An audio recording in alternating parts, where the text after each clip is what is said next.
All right, another podcast from the Michigan Institute of Athletics in Brighton, Michigan. It's going to be a stellar podcast today. We're going to be doing one of our mental warfare episodes where we have people that tell stories of overcoming adversity, of overcoming challenge, overcoming themselves, things that pretty much are relatable to all human beings in this life. You know, we're all on a mission to try to be our best, and, stories can inspire us to do that. So before we get into it, I want to shout out VetLife. VetLife is a 501c3 nonprofit company. It's a company of veterans for veterans. Every veteran has faced some sort of struggles transitioning from active duty back to normal civilian life, and VetLife is there to make that transition easier. For more information, please follow VetLife on Facebook or Instagram, or check out their website at vetlifetoday.org. So without further ado, I'm going to introduce the guest. It is Jordan Perez. You're actually Kevin Brown's daughter, someone that was recently on the podcast. And we're going to be talking about a bunch of things that you've overcome in this life.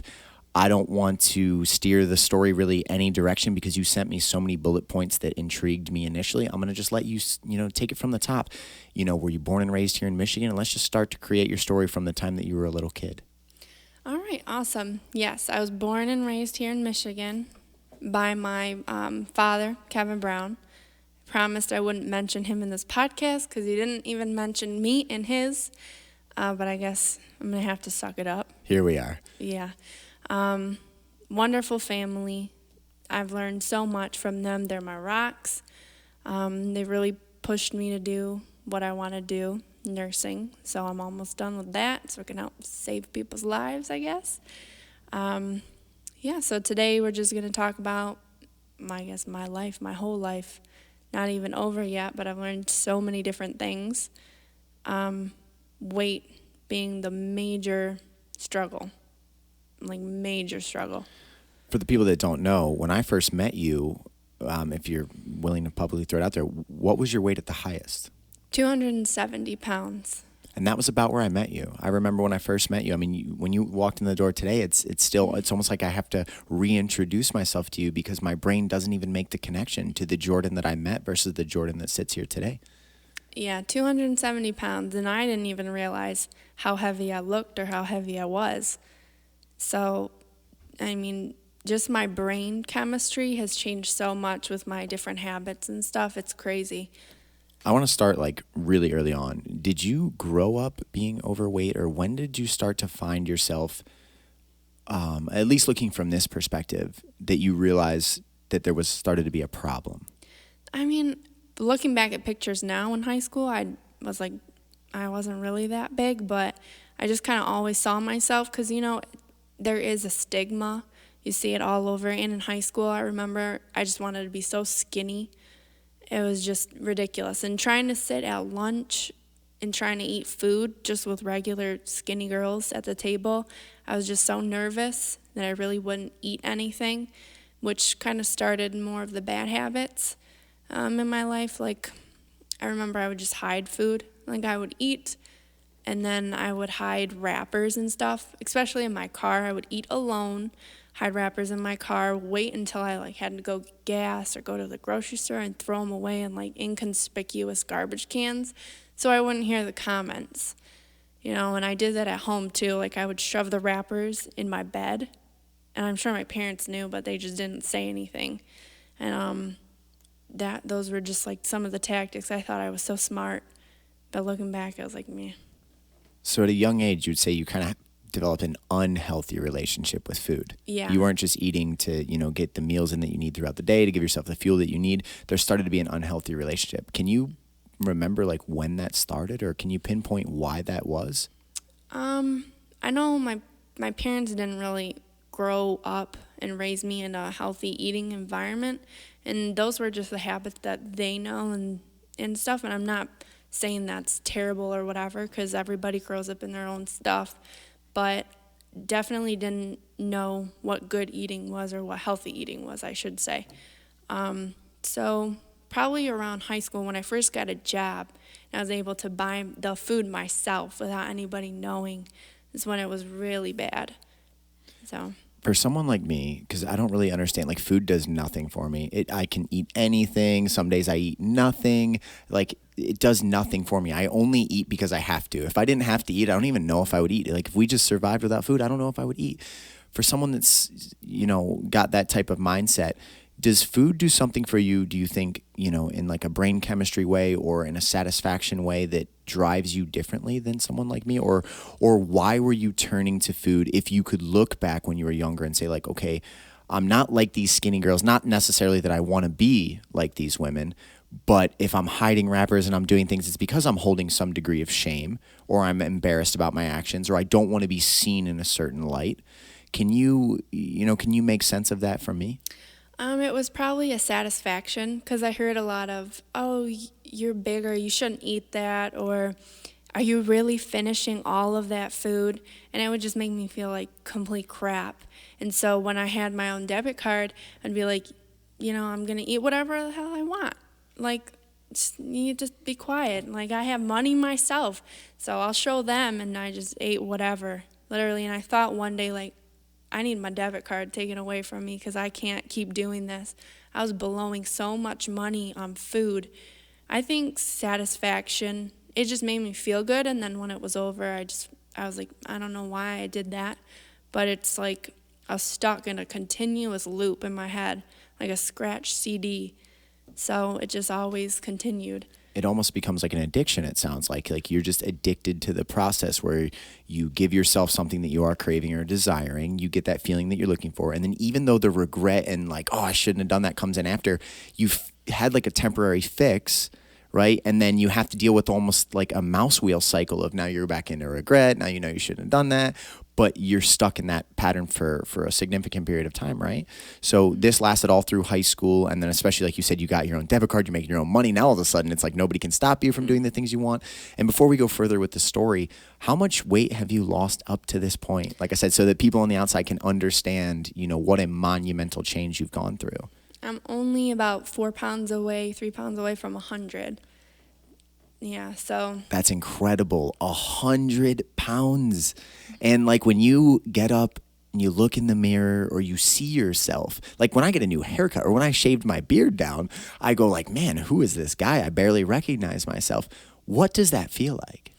I have my good days and my bad days because sometimes I still see like the fatter me or the overweight me, I should say, Jordan, and then so I'll just take pictures and then I'll compare them, and that's really how it's like my brain gets out of, again, that cycle of being like, that's not how you look really, like playing a trick almost. I feel like my mind does sometimes, but definitely feeling the fit of my clothes, that makes me feel really good because I've donated so many things now that I just spend my money on clothes now instead of food.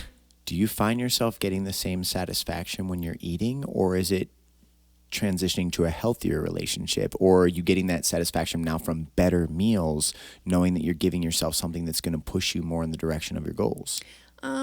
Better meals and now exercise, because when I was overweight, you look at an overweight person and you just say, oh, their diet sucks and they're not exercising enough. But I remember my mom would encourage me to do 5Ks with her, and I was in such pain. Like, it physically hurt to try to exercise because my back was killing me. I had so much extra, cushion on my joints, and you really don't understand from somebody's perspective like that.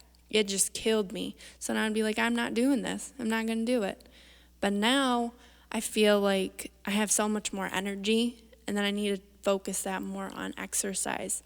So I'm doing a lot of more exercise than I have in a long time. And you're enjoying that process. Like, instead of it being like, oh my God, like I don't want to exercise, this is going to be terrible, I'm going to be in pain. It's, you're enjoying the process now because you have a vision of, if I've gone this far, where can I end up? It's like you're developing better patterns and better habits. Let's talk about some of the darkest times. For someone that's gone through something like that, you had 100 pounds that, was holding you back probably from a lot of things and was making you feel a certain way about yourself, and you were being treated a certain way by society and relationships and people. Let's just talk about, because to someone like me, I don't understand that realm very much. I've just been fortunate enough that, like, because I eat horrible. Like, I'll admit it on the podcast. Like, I eat fast food multiple times a day. Some days I don't eat at all. I don't drink water. Like, I have a Mountain Dew on the spot. You know what I mean? Like, so I've never had to go through the struggles that you've had. What do you think are some of the most difficult times? And as a follow-up to that question, why do you think people get stuck in there? Because if it's a really terrible way to live or a terrible way to feel about yourself through this existence, like you're hiding wrappers. Like my brain, when you were first starting to tell that, I can't even wrap my brain around that, like trying to hide what I ate. Because I'm just like, I don't care. Like you can see here, I just ate a Big Mac. I'm going to do what I want to do. But that's, just try to paint that perspective. So I started with Mary Vance. She's Champion Choice Muscle. She's really the one who helped me get on the right track. And I've tried, all the weight loss, Weight Watchers, Jenny Craig, other nutritionists, and it kind of never held me accountable. So I lost maybe 30 pounds, and then I would just fall back into the worst habits. And it would be like with every fall, it was worse and worse. So about 2 years ago, my parents, they decided, like, we met this lady, you need to go see her. And I remember being like, I don't need to go see this lady. Like, why? I'm fine, And then looking back at those photos, I'm like, I was going to pop. I looked like a balloon. So I met her. I was successful on her plan, and it got to a point where it was like, okay, I don't think you need to see me every week. Maybe we can do once a month or every 2 weeks. And I was like, yeah, that's great. It's fine. I had an instance happen to me that just shut me down, like about almost a year ago, like around Christmas time or whatever. And it made me feel so bad about myself. Like I felt like a liar. I felt just like a horrible human being. And that's, again, where my brain fell in that weird cycle of just continuing to tell myself that I was not good enough. So then I got into those habits again. I remember, like, okay, Mary's still texting me, so I need to, keep up my appearance, make it look like I'm doing okay, losing weight. So I would try to starve myself, and then I would just binge eat at, the time where I felt terrible. Like the pain in my stomach was just about eating. Are you willing to go into what you were going through? Because I feel like a lot of times when people take inspiration from a story, the more raw you are and the more real you are, it makes you more, of a relatable person. When people understand that someone else has felt pain, they're more able to connect with you. So what were you going through that, because you started to make progress and you probably started to feel really good, and that makes you think like, oh my God, the future might be better than what I've been experiencing. But then something hit you hard, and now, we're continuing the story from this point. It was just a situation with school and timing of taking a vacation. And it sounds so minuscule, but when that happens to you, it feels like the biggest impact in the world. Like somebody just sent a tsunami through your life. I remember during that time that I was hiding and doing those things, I was crying every day, and I would cry again in my car, so nobody would be like, what's wrong? I remember saying, I don't feel right to some people, and they would just tell me, oh, that's not you. That's just, why are you crying? Why are you crying so much? And I just could not tell you the reason why I was crying. It was just such a feeling.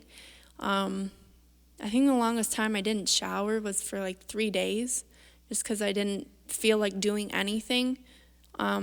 Ironically, during that time, I was in the mental health portion of my class. I can't really tell you, the 8 weeks that I went through with that, because I really didn't pay attention. Somehow I made it through, but I didn't pay attention. I paid off my credit card, and I racked up about $800 worth of charges for food, basically, because that's all I would do. I just did not care anymore. Just did not care at all. And it was really hard. And finally, I kind of realized the patterns, and I tried maybe supplements. If you haven't figured out already, I was depressed. I tried supplements because there's such a stigma with going on medications and stuff like that. I just didn't want to do that and have to go through that. So that didn't work for me. The supplements didn't do anything. And then finally, my family, my husband, they were like, something's wrong, and you have to get this figured out, because it's not good, and it's not going to go down a good path. And it was just bad. Can you point to any place in your childhood where you started to feel not good about yourself, or you feel like your self-esteem took a hit, or, like, or would you say that as a young kid you had great self-esteem, you thought very highly of yourself, you looked at yourself as somebody, that you saw your potential, because I'm always fascinated by people that we all have potential. We all have unbelievable potential to do almost anything we want in this life, to be who we want to be. But somewhere along the lines, a lot of people get this idea in their head of who they are or what their place is in the world. And it makes them feel unworthy. And then as soon as that kind of creeping thought gets in, it tends to manifest into bigger problems or addictions or, like self-sabotage with something like, you shouldn't be eating those things. You shouldn't be having to hide things and feel bad about yourself and carrying shame, but yet you're in that mouse wheel. Is there anything you can remember back to childhood that you think is a trauma or something that pushed you into looking at yourself, in that light? I can't exactly pinpoint a specific moment that flipped the switch for me, but I've never had a lot of friends, really. So my friend would be the food. And I can remember that in elementary school I got teased. Middle school I got teased. Over what? Just over the way I looked. Like I wore a pair of boots. People were making fun of me for my boots. And, when you're younger, you're starting to develop a sense of identity. You want to be cool. People say there's no cliques, but there's definitely cliques. Like you want to be the cool person, especially in high school. Like we had split lunches, and I didn't know who to sit with, so I went and sat in the art teacher's room, and then I overheard her saying like, "Oh, she's here all the time." So I was like, I can't do that anymore. So I just didn't know where I would go, and so I would just those were my hiding. That just made me feel good. Like I alone don't need to be judged by other people, so I like being alone. And that's kind of more or less where those habits came from. That makes sense. That makes sense. So you're trying to find your identity in the world. You're trying to figure out, do people think I'm cool? Do people like me for me? Do I have close people that are relatable, that value who I am? And if you don't have those strong connections, you can turn to things that might not be healthy for you. So food might have in a certain way been like a coping mechanism or like a relief from stress or something that just made you feel good, that you didn't have to be judged by. You didn't have to, put on a certain persona for. You were able to just do that. At what point in your life, at what age would you say it started to be an issue? Now that you look back, where you start to say, you know what, I probably had an issue with food there, where it was showing in my appearance. It probably showed in my, personality, or, at what period of time do you think that really started to come into play? And did that affect your relationships at the time? Were you with people that maybe weren't of the quality or the standard that they should have been? Because I tend to find through speaking to people that when people are struggling within themselves, they tend to bring people into their lives that don't really. Sometimes you do find the miracle workers, and you find the people that cure you or fix you, and that might have been Mary for you, someone that was holding you accountable and calling you out on your shit and making you learn to be disciplined. But until those people come, usually, like people that are abused tend to go from abusive relationship to abusive relationship over and over, and people on the outside go like, why don't you get away from that? But it like deeply ties into your psychology. When you don't feel worthy or you don't feel good about yourself, you just accept if someone else doesn't treat you like a superstar, Can you remember a period of time, at least looking from this perspective now, where you knew it was an issue, or even if you knew it back then, you just hadn't started to make changes yet? Back then, I really decided that I wasn't going to change because I thought there wasn't really a problem. But probably around my 20s, 2 years ago, it was really bad. And then I relapsed into that depressive episode, which was so new for me, and those feelings were so new, and it happened so fast. I would say that's really the time, 2 years ago, was when it was like, okay, I need to change. And then about a year ago was the depression. So I still struggle with those feelings. And, I've learned almost the triggers. Like if you get a migraine, you see spots, the triggers that I know I'm starting to get down into that, that feeling again. So I've just kind of learned to cope with those. And, I'm taking medication, but medication only works so much. You have to change more. It's not a quick fix. Medication's not a quick fix for these type of things. So I'm still with Mary, and obviously I'm still continuing on a great path. So let's talk about the things that have had a profound impact on your life. So obviously you've started to develop a relationship with discipline. You've started to develop a better relationship with food. You met somebody that's holding you accountable and caring about you, which can change people's lives in the first place. What are the things that you've come into contact with that have really been profound for you? That you would say, however many it is, like, you know what? This thing was a pivotal point of my life where like my track changed a little bit. And then I found this, and then my path changed a little bit. What are the things that helped you? Because maybe some people that are listening to this that are still on the other side of the struggle might be able to venture out and try those things for themselves.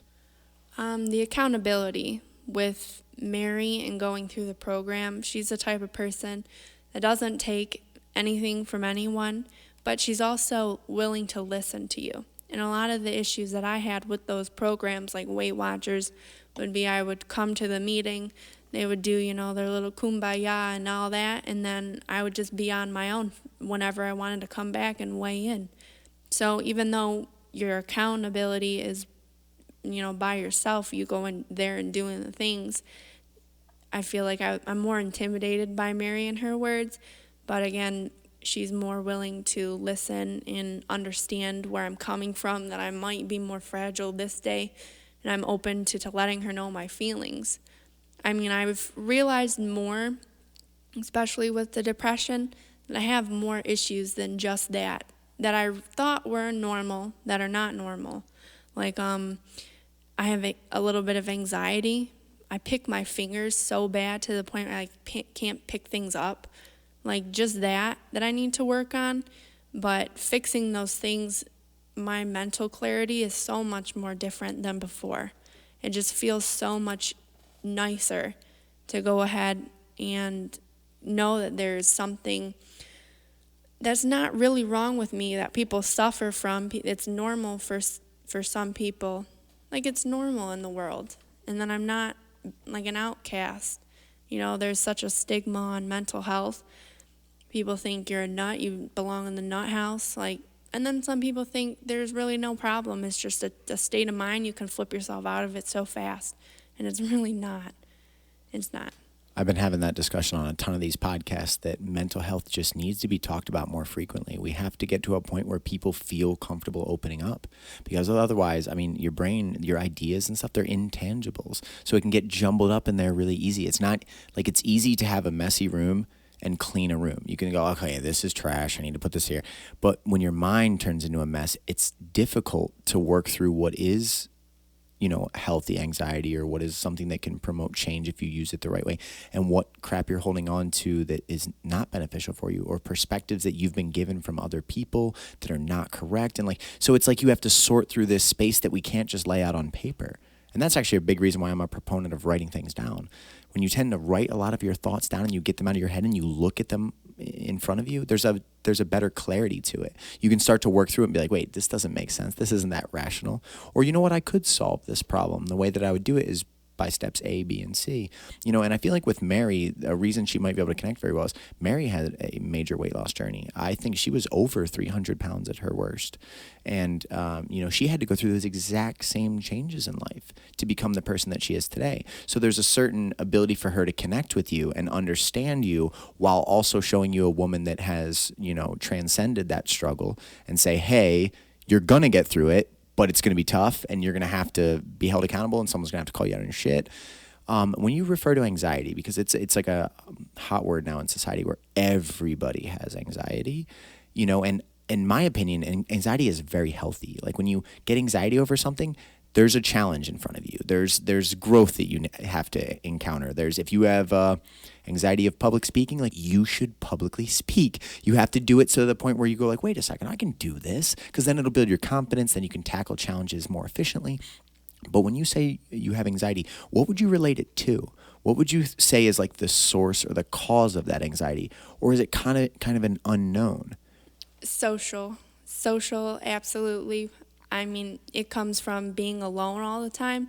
I don't know what to say to people. Like it's not easy for me to have a conversation. We've met and we know each other, so I feel a little bit more comfortable with you, but if I go with a group of people that I don't know, it's so hard for me. Like, I don't know what to say, and it makes me so nervous. And I just kind of freeze up, and I just don't know how to continue on. Do you consider me a good speaker? Yes. So I don't write down any speeches. I've given speeches to a couple thousand people for 20 minutes without writing a single thing down. Let me tell you a secret. There's no right answer. You don't have to know what to say. You can't pre-plan it. One of the best things I could ever tell you is, like, don't think about what you think you should say. Just be authentic. Because a lot of times if you start thinking, oh man, what am I going to say? What if they ask me this? You're creating a problem that doesn't exist only in your head for the fear of what might take place that hasn't happened. You know what I'm saying? Mm-hmm. Your mind is just working against itself. One of the secrets I've always had of speaking is I literally plan nothing. Like, and you and I are having a phenomenal conversation right here, back and forth. You've flowed effortlessly. You haven't stuttered over a single word. You're articulate. You're speaking. You should feel my palms. I'm so nervous. Like, I've been picking my hands. But what I'm saying is you're doing it. Mm-hmm. So you might be your own worst enemy in that way. The real secret is just to relax.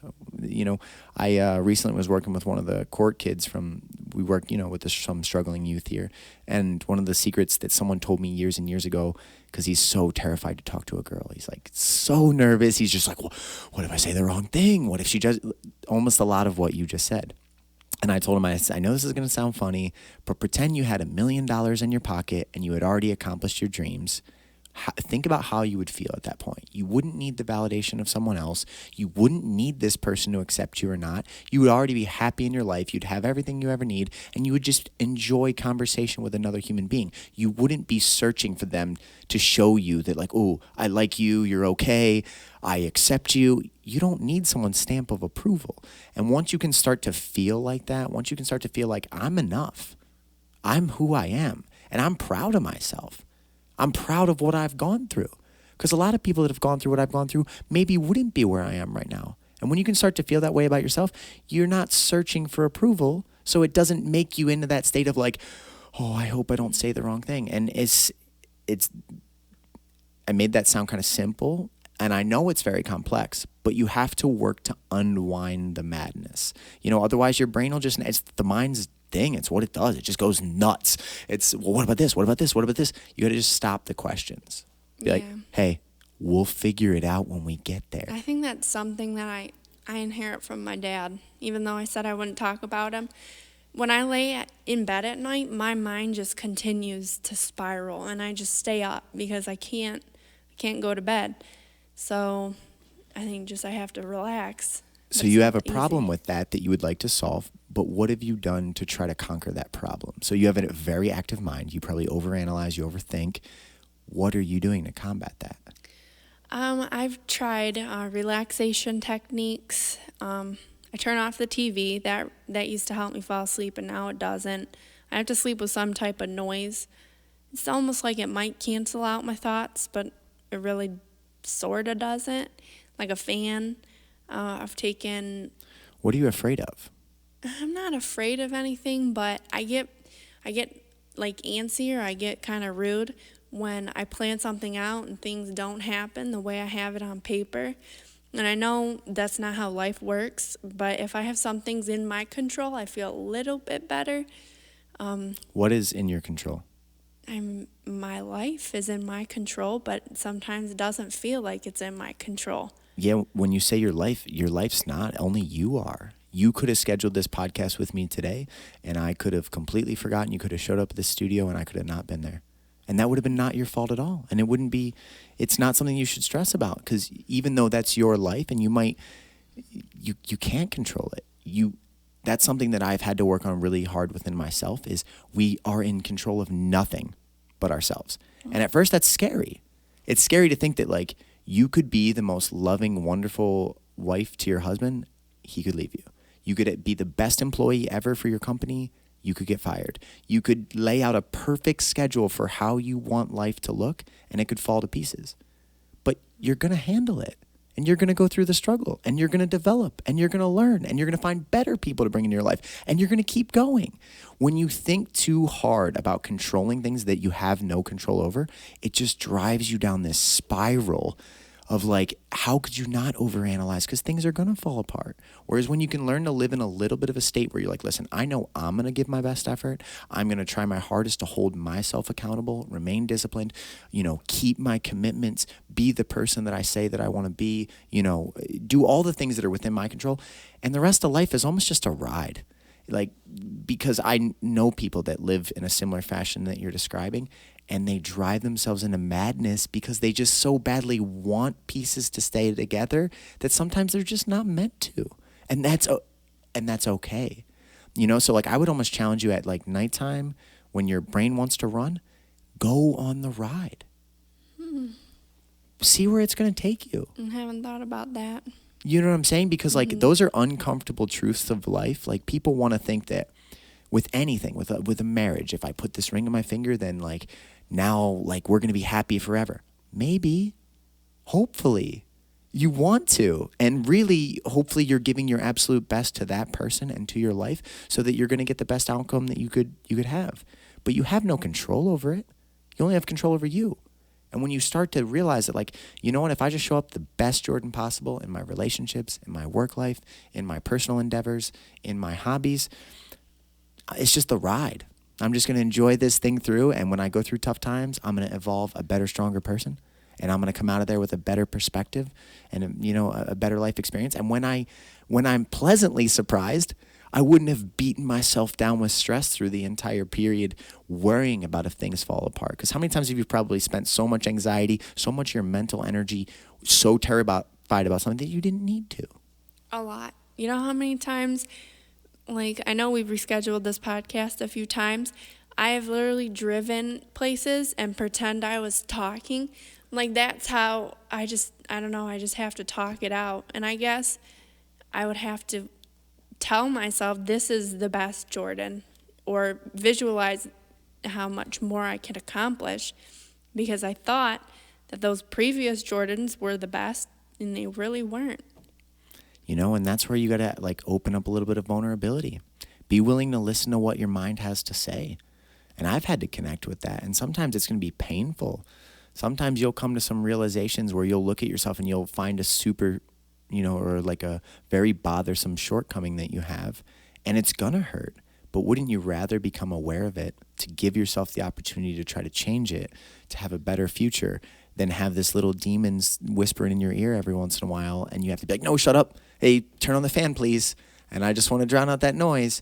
Just fight the battle. You know what I mean? Because like we're gonna go through this experience one time, and at the end we're gonna look back and we're gonna hope that we did our best.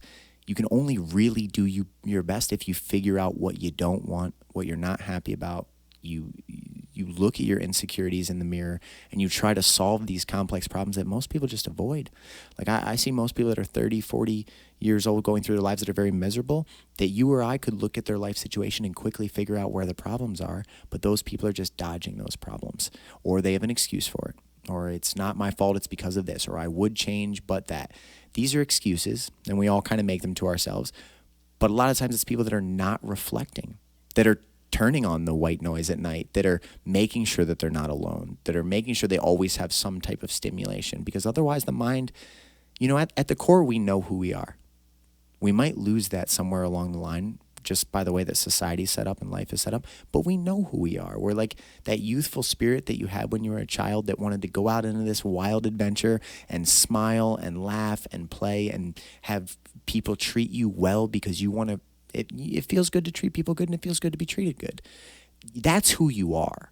And then somewhere along the lines, we get into this adult state where we're so completely packed with all this madness and we're running from a little bit of our actual selves, because if we were to listen, and you were to hear that little child's voice that said, hey, you kind of need to change this and this and this, that's more work. And you're already like, I'm busy, I'm stressed out, I have anxiety about an upcoming podcast, I don't know about this, what about school, what about COVID? And it just seems like too much. Yeah, I almost wish I could have a toddler's mouth, because I would just say whatever I wanted to say, no filter, it would just be the truth. Why not, though? And it's hard for me. It's just hard for me. I know people in my life have that ability. Your father is the epitome of that statement. Your father is the most unapologetically straightforward human being I have ever met. Some of the things he says, I'm just like, did you just say that out loud? But it's just who he is. You know what I mean? So you do have an example in front of you, and I understand there's a certain level of political correctness we aim for. There's a certain level of etiquette and professionalism that sometimes you have to, stay within the boundaries of. But the way that you just sat forward to the microphone a second ago and said, like, I wish I could do that. To some degree, that's true. You want to be able to just live in the light of who you are and be able to be like, this is Jordan. This is who I am in this world. And I don't need your acceptance. Because if you are living as you actually are, then the people around you appreciate you for you, not appreciate you for the way that you think you need to portray you. You know what I mean? So, and this is a struggle of society. This is probably why mental health is in the toilet across the country. There's a lot of people that are not being true to themselves, that are running from themselves, from their own mind. And I've been in states of my life when I was younger, especially, I lost my mother to suicide. I lost a relationship of almost 3 years to suicide. And I ran from what I knew in my heart for a long time. But then somewhere along the way, I think, as weird as this is to say on a podcast, like, I got so unbelievably depressed and borderline, like, I'm going to kill myself, that eventually I just said, like, I don't give a shit. If I'm going forward, I'm going to be exactly who I want to be in this world, and I'm going to chase my dreams, and I'm going to try to make this life into something, because otherwise I'm fucking done. And that's a weird way to look at it, but that's kind of what turned my life around. You know what I mean? It was just going like, I'm going to be who I am, and I'm going to make mistakes, and that's okay. It's kind of weird that you mentioned that, because when you're in such a bad state of mind, it's so easy to think about how you would just fix it with suicide. It was just like, I wasn't thinking about it. I wasn't always thinking about it, but it would just be like quick flashes of something that would happen, and it would be like, okay, that's how it could go, or that's how it could go. So I'm really happy that I found the support system, and I had the courage, to speak up, and I have my family, and I have my husband. I don't want to cry, but, I have those people in my life. What has it been like for your husband watching you go through this journey? Because, like, the woman how long did you get married? 2 years. Even in 2 years, the woman that he married versus the vibrant woman that's sitting here today, you're a different human being. You know what I mean? You're the same woman, but you're living closer to who you really are. What has that been like for you two in a relationship? What has that been like from his eyes? Just any of that. He's been super supportive. He didn't really see me as somebody who was 270 pounds. So we kind of both fell in those bad habits together. But going through those issues and working them out together as, a husband and wife, a friend and a friend, with my family, without my family, it's been really supportive. And it's really great that you can be so open with somebody. That's awesome. Big shout out to the husband at home, because I can see it in your eyes. You're trying not to get any more choked up than you already are. You know what I mean? And that's probably a very, very important aspect of your life for you to have that piece in place that gave you a little bit of extra strength during the struggle, right? Absolutely. 100%. So if, from the perspective that you sit with right now, if you could speak to that early on Jordan, the girl that was hiding wrappers in the side of her bed and, in her car and carrying a lot of shame and stuff for her actions, what would you tell that girl? Or what would you, let's say it's not even you, it's just another girl in that situation, because that, like, now you can start to break free from that. What would you say to that person? You have more courage, more support than you actually think you do. And even if it's just a few people or one person who get on your nerves, say something that upset you, that's not the perspective of everybody else. And you have to see exactly what you're worth. And you're better than that. I mean, it sounds cliche, but seriously, you are better than that. And admitting it is the first step, to your problem. So just admitting it, being true to who you are, and being honest, I guess, I would have to say. What are the things that have kept you disciplined and kept you focused? Like, how do you keep going on this journey? Because you've been on it for a while now. You've lost just under 100 pounds. How are you staying so focused and so committed? Because this year alone, it's been madness. Life's constantly throwing stress at you. How are you staying the course? The accountability, especially with Mary. My parents are with Mary as well, so they know, like every Friday, me and my mom, my sister, and Mary do like a workout together. So it's really also tied in family too, because I wasn't 100% close with my family or my siblings during that time that I was going through whatever I was going through. So just really leaning on the support. Like, I see my mom so much. She's probably sick of me by now, but we hang out all the time and we exercise together. So I would say just surrounding myself with people, getting out of those habits of wanting to be alone has really helped me. And then now sometimes I just don't get hungry, so I would have to remind myself, you need to eat, and then this is what you would eat. You wouldn't eat KFC in your car, type of deal. So looking at the future, you're overcoming a major battle right now, and you're changing the way you feel about life and about yourself and about the future and what your potential is and how people, view you is going to be differently and all of these things.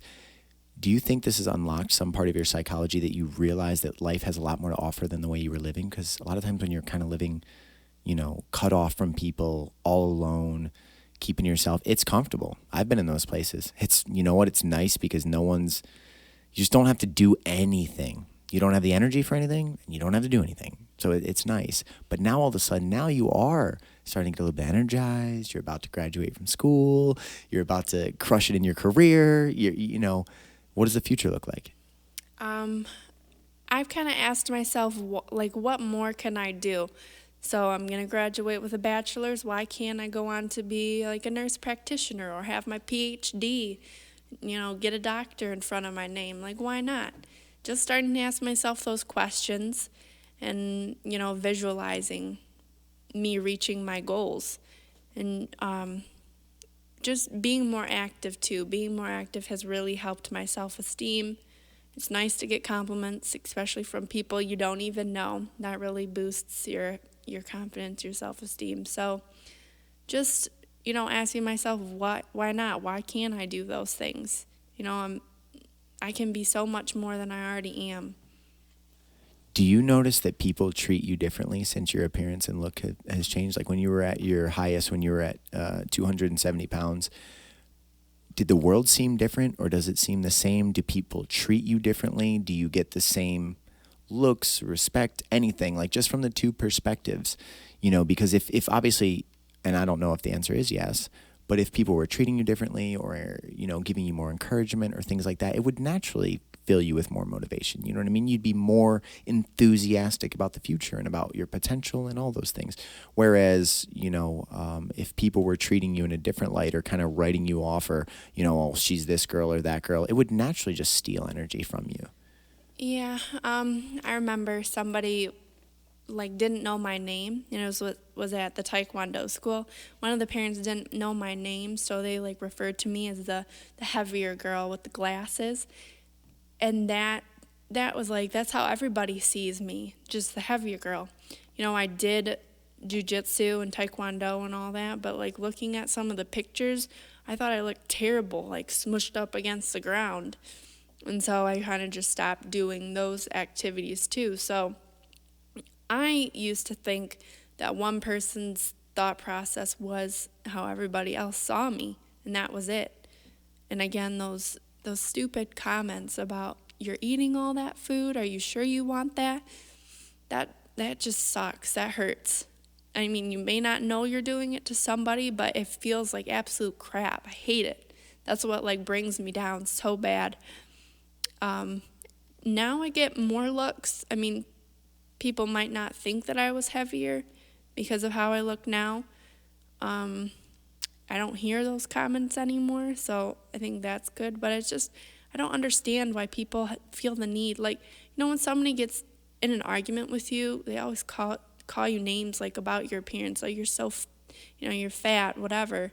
I just don't understand why people need to comment on that. It has nothing to do with my intellectual ability or my capabilities of helping you with your account at the Taekwondo school. There's no need for it, but people do it all the time. I don't get it.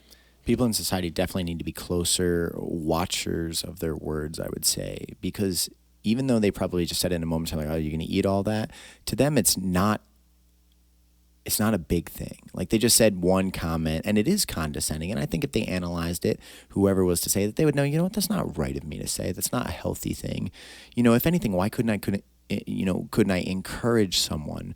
They're like, hey, you know what, we should, if they're trying to help you, there's ways to go about it, is what I'm trying to say. Like, but those words probably are like a broken record over and over to someone that is struggling, that like you almost have to deal with over and over and over. And that's something that's going to be hard to get over until you actually break that cycle. But when you're in a really down, depressive cycle and people add more on, and now you start replaying those words over and over, and you feel more shame and feel more guilt, you're shattering your self-esteem lower and lower. So then you're almost less likely to start climbing out. You know what I mean? I think we need to do a better job as people in looking at other human beings, and instead of placing such harsh judgments on them, trying to just see potential in them and encouraging them to chase that potential without, breaking them further. Because maybe in someone's mind, they think that by like saying that, it's going to like click the idea to you that like, you're right, I shouldn't eat to this. But why? It wouldn't do that. It would just make you feel like shit. And then what is that going to do? You want to be invisible. You want to be a shadow. And I remember my little brother Lincoln, we were at 12 Oaks Mall, and he didn't mean it this way, but I went to go sit down and he pulled a chair out, and I felt like flat on my butt in front of everyone. And that was like, oh my God, like everybody's thinking about me and they're staring at me, whatever. That was terrifying. So when you're in that state of mind, you don't want to be noticed. And then when somebody makes that comment, it's like, so they're staring at me, they're analyzing what I do.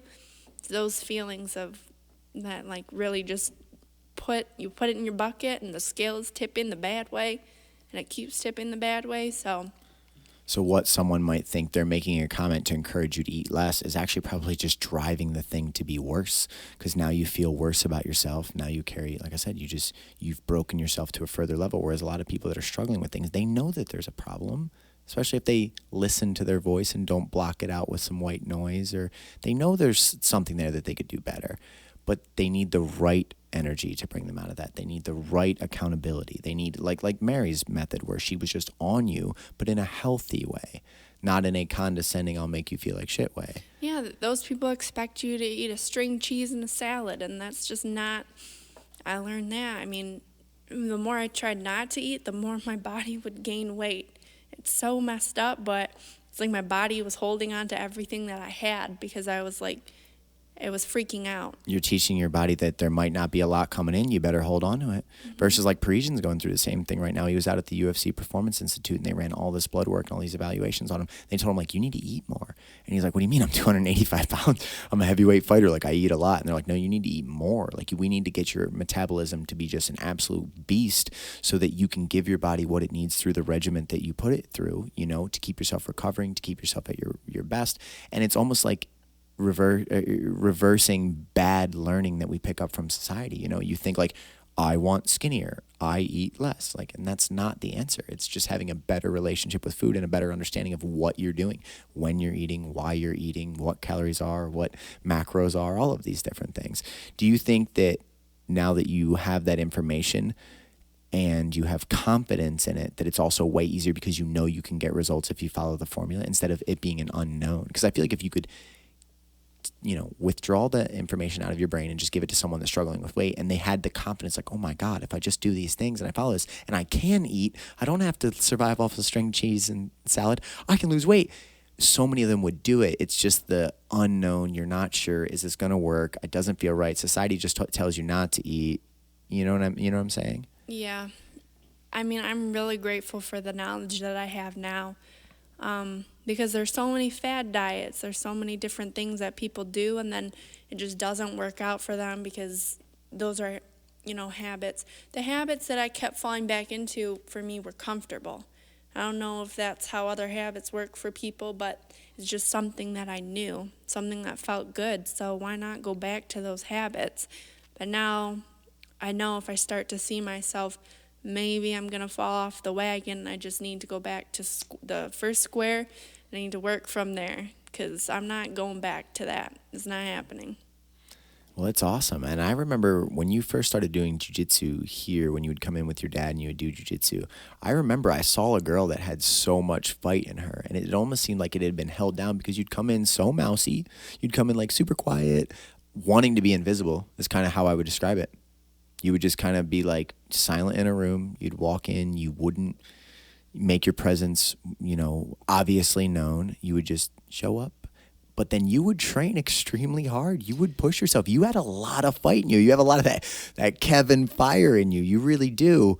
Do you think that learning to push yourself through martial arts or anything like that was part of an ingredient that maybe made you be successful at some point? How did it impact your mind at any point? Or was it you were too far down to really pull any deep life lessons from it? No, it did impact me because, my dad and you had the affiliation with the jiu-jitsu, and while there everybody was like, she's a beast, she can take down everyone. But then in my mind I was like, I'm rolling with only guys, and I look like I thought I looked like a beach whale on the mat. Like, to me that's just enough not to continue to do that. And then it would be like, no, I have homework to do. I can't do it. I have a test. And then I just kind of stopped doing it. But, there was part of me that saw everybody else progress, and I wish I had progressed with them. But I just kind of chalked it up to school and just, always had an excuse. So, that might be something that I need to get back into. And even you to just say that out loud, how much more freeing is that you just leaned forward and admitted, you know what, I was probably making an excuse. And here's the truth of the situation. Let's get rid of all the facade. The truth of the situation is this. And, being able to speak freely like that and speak vulnerably like that, it's just freeing, right? It just makes you feel better. You're like, you know what, that is the reality. And that's like kind of what I'm challenging you to do when you deal with things like anxiety and stuff, is just find the truth of things. Like, just work your way through all the bullshit that your brain tells you or that society tells you, or like the story that you're creating in your mind that's not even real. It hasn't happened. You're crafting a story on what an event's going to be like. Don't craft the story. Just create confidence in Jordan and go, hey, when I get to that thing, I'll be prepared for it. And if I'm not fully prepared, I'm going to learn from the experience and I'll be more prepared for the next one. Mm-hmm. So, I've been loving this podcast today. This has been an effortless dialogue. And it's something that, if we would have asked your mind, if we went back, if I would have interviewed you over the phone a week ago, like, describe to me what the podcast will be like. And are you going to be able to tell your story the right way? What about with the cameras on and there's going to be lights on you? Your brain would create this like terrible thing. Oh my God, I'm not going to be able to do it. I'm going to choke. You told me before we started this podcast, I'm going to stutter, or I stutter when I try to speak. And you haven't done any of those things. So I'm trying to get I want you to pull like a big life lesson from even this moment and for any moment in your life. This is my second time doing this podcast. I did one in my car already. That's what I'm saying. Think about that. So your mind creates stories, but you just got to remember they're just that. They're stories. They're not real. They haven't existed. Your mind is trying to craft out how I'm going to be, how the studio's going to be, how the environment's going to be, and it's all fake. It's all make-believe. You know what I'm saying? So we just can't let our mind take us too far down the wrong path. And if your mind is going to tell you stories, you should encourage it to tell you healthy stories and positive stories. Because, I'm delusional. I'll openly admit that. I brainstorm the most outrageous, outlandish, my goals are ridiculous. The story of SFS is stupid. A couple kids training in a basement going, one day we're going to own the nicest training facility in the Midwest where UFC fighters from around the world are going to travel to Brighton, Michigan to train with us. It's ridiculous. But if you encourage yourself with very powerful stories of potential, of what life can be, of letting your fears behind and seeing, the future with hope, it just fills your tank with motivation. You know what I'm saying? Versus your mind's going to do one of two things. It's either going to push you towards the pattern of fear, where anxiety cripples you, you're nervous, what if this doesn't work out, what if it's terrible, what if you embarrass yourself, or you can go the other way, What if it's an incredible dialogue? What if it's a great experience? What if you grow from this and James grows from this and then countless other people are able to listen to this and say, wow, like that was spectacular. We can all pull something from that. You know what I mean? So you got to like closely analyze your mind and start calling your own mind out on its shit. When it gives you bad information over and over and you can't consistently prove it wrong and you go, you know what? You told me this experience was going to be like this and you were completely wrong. So I want you to remember that for the future. The next time you try to tell me, Jordan, you're going to fail at doing this, I'm going to remind you, oh yeah, you said that about A, B, and C and you were not correct. And then eventually, if you work on your mind enough, at least from my personal experience, it starts this shift. You got to get back to like your spirit as the controller. And you got to go like, this is the way we're going to do things. Yeah, I have to get away from instant gratification. Like, I want things now.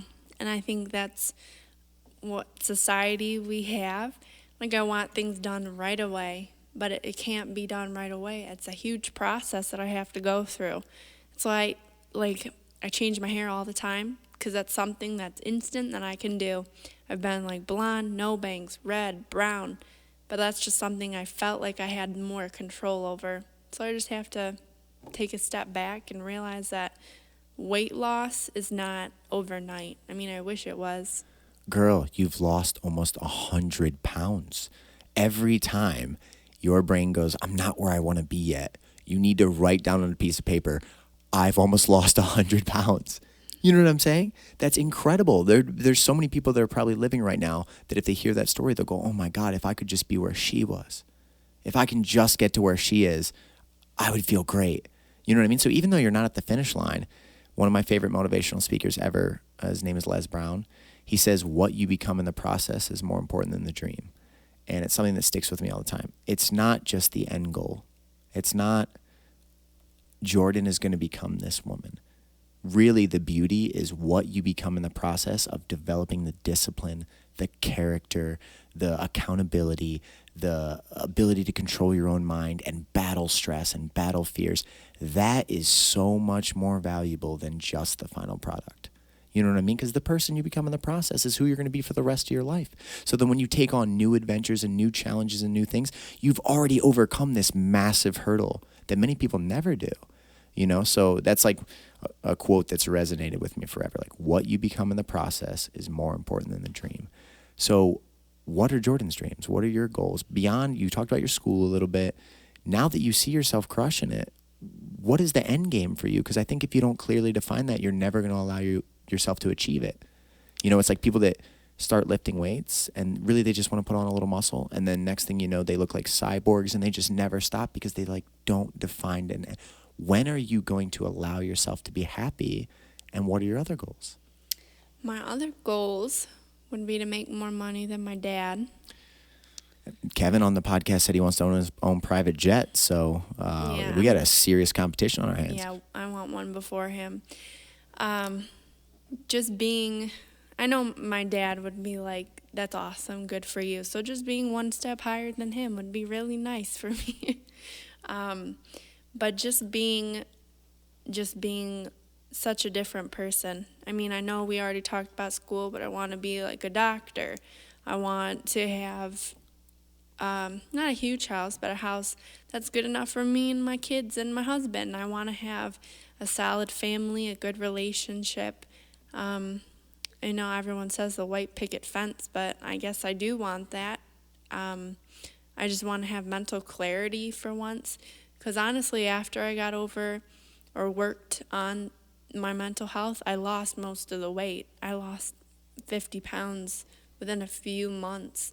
Just really focusing on that and realizing that I had a problem and speaking about it helped. So I just want to constantly evolve.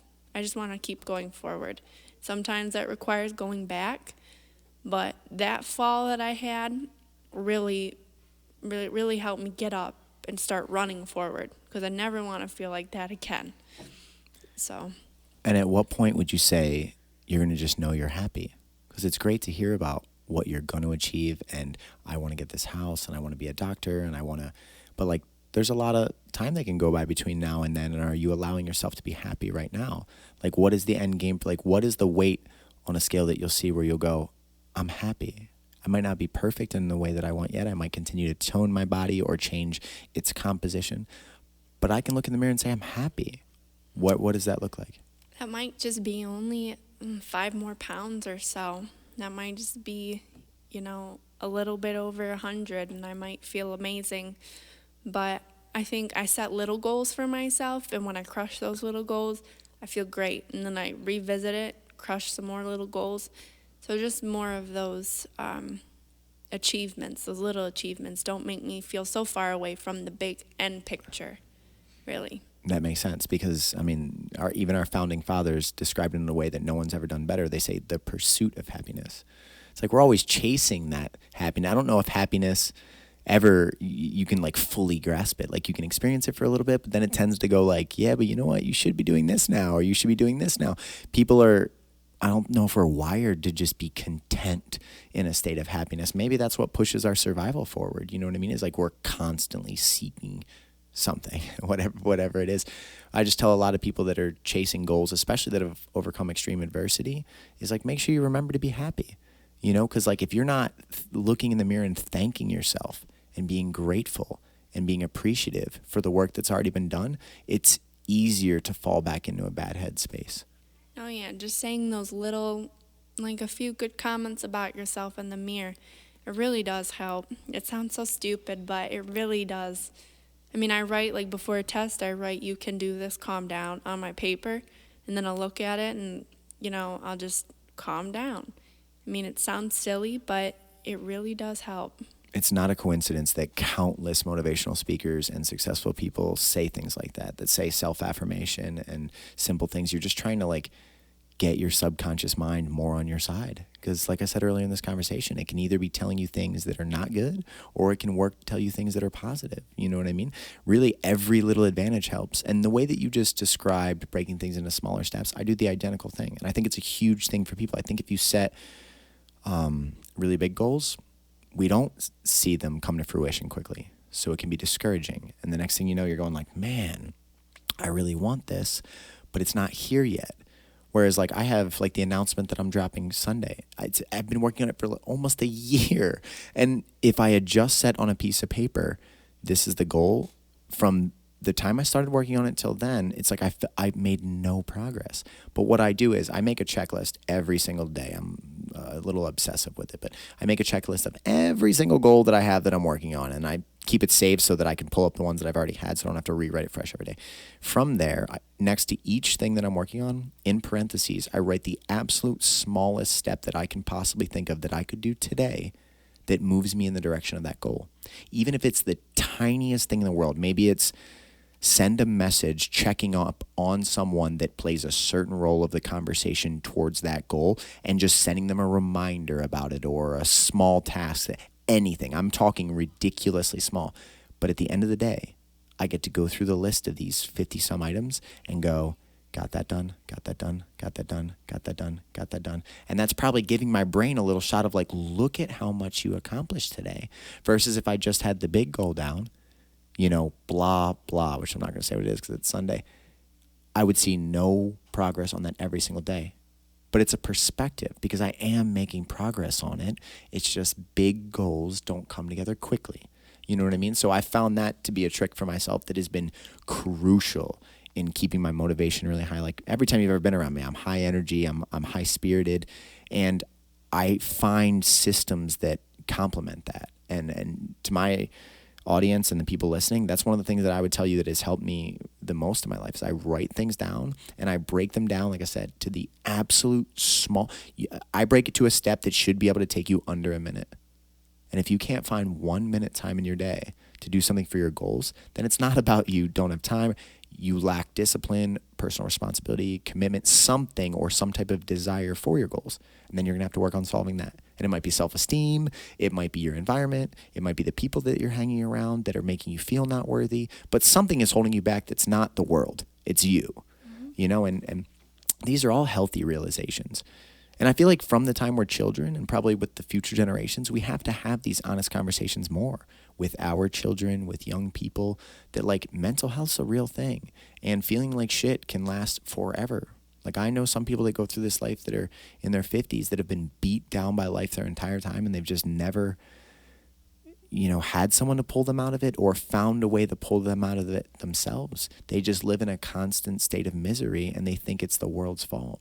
Or a couple circumstances that happened when they were young put them into that really alone state that you were describing earlier. And then they just never found a way to come out of it, Sometimes you meet those people and you're like, this person's too happy. They're too nice. What is their problem? Like they have somebody locked up in their basement. Something's going to, I guess I really shouldn't judge people that are happy or, whatever. Because, I'm working towards attaining what I think is happy. So, just not passing judgment because everybody's in pain. Not everybody's saying it, though. And it honestly might let yourself off the hook a little bit when you get to look at a happy person and go, oh, they have something that is not good in their life, too. Instead of just taking inspiration from it, being like, you know what, I'm going to get there. I'm going to become that person that's happy and fulfilled and, stoked about life and can't wait to tell my story to the world and inspire others. Because there's another saying that a lot of motivational speakers use that's hurt people hurt people. Have you heard that one? No. So it's just, there's a famous thing that a guy went up on a board in front of a big speech and wrote, hurt people. And he said, explain this to me. And when you first read it, it just says hurt people. And you're like, hurt people, like physically beat, what is it? And it's just no. And he walks up and he puts a comma and basically says, no, hurt people are the ones that hurt people. Because when you're going through a lot of pain and suffering and things like that, you don't like seeing a reflection of light. Because then all that does is remind you that you're missing that you should be there, that you've got work to do to get there. And that's something that I can attest to, that a lot of the most successful people in my life that really have their things together, that are living a dream or doing something that they love that resonates with them, they don't want to see anyone suffering. They want to see other people bring themselves up and have amazing stories and squeeze the juice out of this life. And it's like we have to call ourselves out on things like that. You just brought up a phenomenal point.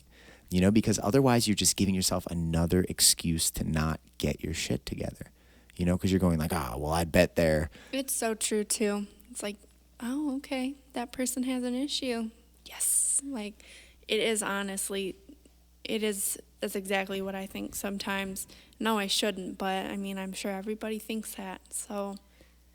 That's why drama is so contagious in society.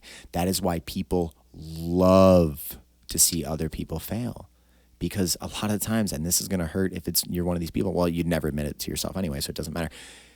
When you're failing or you feel like a failure, you love other people to fail, because then it's not a reflection of what you're not. You go, see, it sucks for you too. Mm-hmm. Because otherwise you'd have to go, wow, that person is realizing their dreams, crushing it in life, enjoying this experience, radiating happiness, and here I am not getting my shit together. You know what I mean? So as I've gotten better with life and gotten more successful, and like I feel like I live in a movie. I'm very, very spoiled. Like if there was a past life, I must have done something good to be fortunate in this life. But whatever, where I'm going with this is because I look at other people now that are stuck in that misery cycle, or are angry, terrible people. Not terrible people, because I don't really believe most human beings are bad people. I just believe that people get stuck into bad patterns, or they have very negative programming, or they've been hurt so many times that they naturally just try to hurt other people. But I don't even get angry at them or upset with them. I just feel bad for them. I literally think if I see someone in their 30s that is consumed by drama, that wants to see others struggle, that love to see others fail, I just go, man, like you're at that point in your life and you have not found something within yourself or within this existence that makes you feel fulfilled, that makes you feel happy, that makes you want to see that in other people. That's a sad existence. And I'm incredibly fortunate to not be in that existence, because you don't know it when you're in there. Like you just admitted on the mic, but you try to rationalize it. You try to be, or like you just don't acknowledge how unhealthy it is what you're doing. You know what I mean? Like, oh, thank God they failed.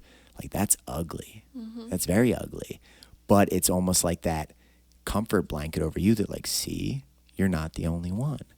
And I bet you if we do a podcast again, let's say in 5 years, and Jordan has crushed her goals and she lives in her white picket fence, and you have your business and your home and your relationships and your family, you'll come back on this podcast and go, oh my God, like I just want to hear awesome stories. I want to hear about people that are crushing it in life, and I want to see happiness, and I want to see like what is the greatest feats that human beings are capable of, and like what are these stories that we can do, and how can we affect change positively.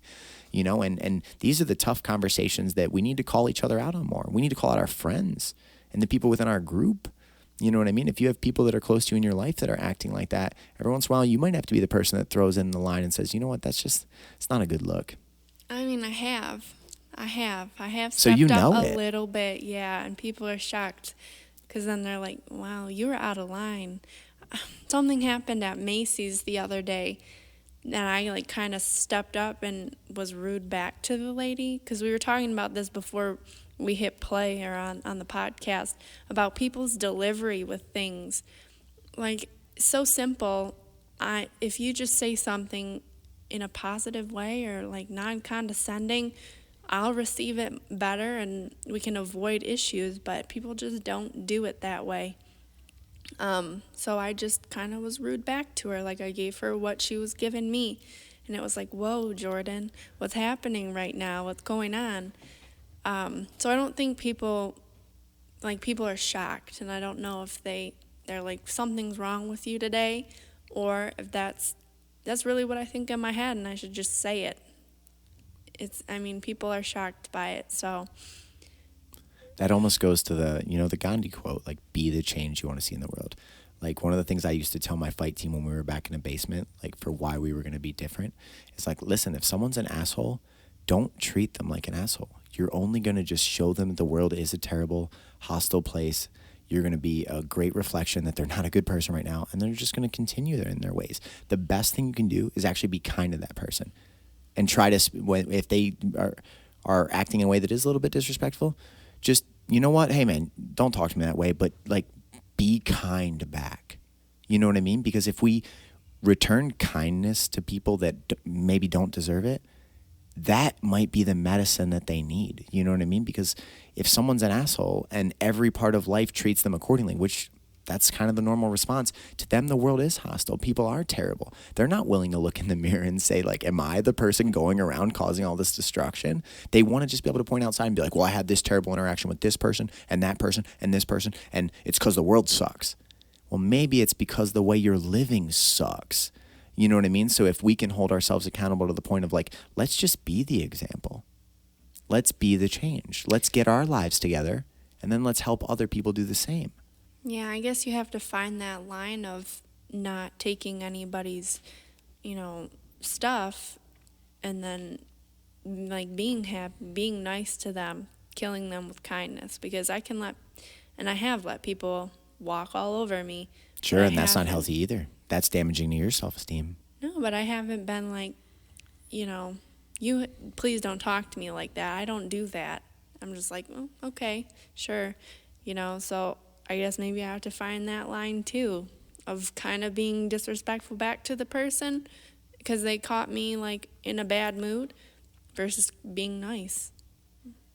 It's the journey that we're all on, right? You know what I mean? But I think if more people in the world tried to lead with empathy or love, or, just the feeling of like, when you get your stuff together and you see other people that are suffering, you're gonna it's almost going to be a weird, like a filter gets removed from society. When you do really start finding happiness and you feel super fulfilled, and you're going to see things differently in life. You're going to look at people that are consumed by drama, that are struggling, that have a lot of issues in their life, that from an outside perspective, you can see them, obviously, even though the people probably know they're there, they just don't really want to acknowledge them. And you're going to start to look at those people and feel like, man, like, God, you just got to get it figured out. And the worst part is you don't really know what the solution is to tell those people. And the more you care about them, the more difficult it is, because you want to interject something, but people almost like have to change when they're ready. Like, luckily you were ready and you found a woman that connected with you in the right way, and that put you on a trajectory that changed your life. But if you were in an angry, I'm not taking anyone's input, I don't have a problem state, Mary couldn't have done anything. If you refuse to accept her help, you know what I mean? Yeah, and I was very judgmental. Like, our first consultation, I was like, okay, look at this lady. What is she going to do for me? And we still joke about that. But I've in the nursing field, I've seen people, unfortunate events that are worse off than me. And sometimes it's like, oh my God, my life is good. I have nothing to be sad about. I have nothing, to complain about. And there are other people that are not, having the best of luck right now or what have you. So sometimes that makes you think too. And we're probably just in such a comparative society. Like we naturally, from the television to the time we're born and raised, like we are held to this insane standard. Like this is what the movie character superhero does. And if, you know what I mean? If you're not this character, you must be a piece of shit. Like we naturally compare ourselves to the things that we witness, right? And then if we fall short of that, we start to create our self-image based on that. I mean, that's why people love to watch other people. Like if you just go to the mall and people watch, they like to pass judgment. I mean, I'm sorry, I've done it. I've people watched and think, what the heck is going on there? But, I guarantee you, as you get more happier and more successful, that stuff's going to fall out the window. You're going to lose desire in it. It's not going to do anything for you because it's like not tapping into that part of your psychology that needs to be like, see, it's bad out there for everyone, because you're gonna overcome that. So, man, Jordan, we have done an hour and 15-minute dialogue effortlessly. Wow. And this was phenomenal. I mean, phenomenal conversation. I really believe a lot of people are going to be able to pull a lot of good, bits of information from this. And I think there's some strong just roadmaps to success based on the stuff that we talked about. And you've lived these life experiences. So I guess just anything that you'd want to capture in this moment in time before we wrap up a podcast, anything else you'd want to say, people you'd want to thank, just anything at all. And like I said, I would like to do a follow-up podcast maybe 6 months down the road or a year from now and really like take a glimpse at what your life looks at and see from the woman that sat here today versus the woman that sits there with me then, how things have changed even further for the better. Well, first off, thank you for having me on the podcast because I probably wouldn't have spoken this openly to anybody else because you do great podcasts and all that. Thank you, my family, for being the support system that I really need. Mary for helping me with my nutrition. And I just want to say that you can do it. I mean, it's everything I said sounds so cliche, but there's a reason why somebody said it because it's kind of true. So just picking yourself up and realizing that you have some bad habits that might need to be changed is really important, and accepting who you are and realizing that God made you this way. So you're meant to be this, a better version of who you want to be tomorrow than today is really important. Imagine just what you said. Take those words and those thoughts. We can upload them from your brain and we could download them to 2 years ago, Jordan. You wouldn't even be able to perceive the words you're saying. Like you've changed that much. Your mind has evolved that much. Like you're speaking beautifully. You're speaking in a way with so much hope for the future and hope for other people to find their happiness. Not even just you. You're not sitting here saying me, I, mine. You're saying you can do it. You can better your life. You can find some happiness. You can escape that dark place. You see what I'm saying? You're starting to wish the best for others because you see the difference between where you were and where you are now. 100%. It's okay not to be okay, and it's also okay to ask for help because I thought I was so awesome, so smart, but I was just stuck in such a bad spot. So when I realized that, really it opened so many other avenues, so many doors. Well, Jordan, this was an amazing podcast today. I can't wait for people to hear this. I really think if this gets to the right people, this podcast could blow up because there's so many people in the exact struggle that you described that could find clues. Success leaves clues. When people figure their shit out, it leaves clues. And that's why you should get mentors in life. That's why you should follow, stories of success and pull inspiration, and not be the type of person that if you see someone climbing, hope that they fail, but be like, you know what, how do I do that? How do I climb? So truly, it was my pleasure today. We will wrap this podcast up. Thank you very much. Thank you.